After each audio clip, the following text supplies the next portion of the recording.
A majority of French people now oppose the wave of nationwide protests against planned government labor reforms that has disrupted fuel supplies and transport services in recent weeks, a poll showed on Sunday.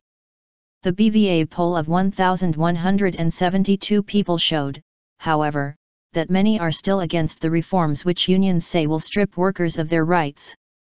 A similar poll a month ago showed that a slim majority backed the protests.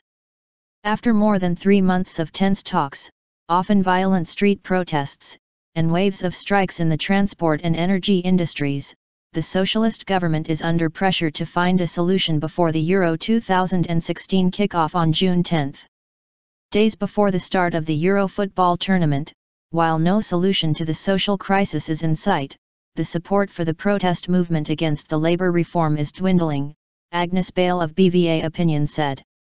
The survey carried out on June 2 and 3 showed that 54% of French people interviewed were against the protests.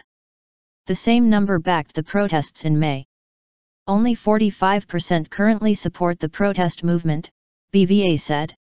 The poll showed that 29% want the government to maintain the bill which aims to make hiring and firing easier, in an attempt to get stubbornly high unemployment falling, with presidential elections a year away.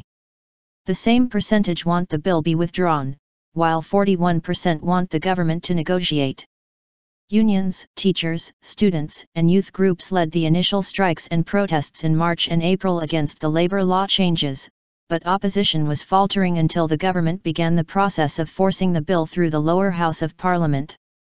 Strikes in the energy and transport sector over the past 2 weeks led by the hardline CGT and FO trade unions gave the protests new impetus.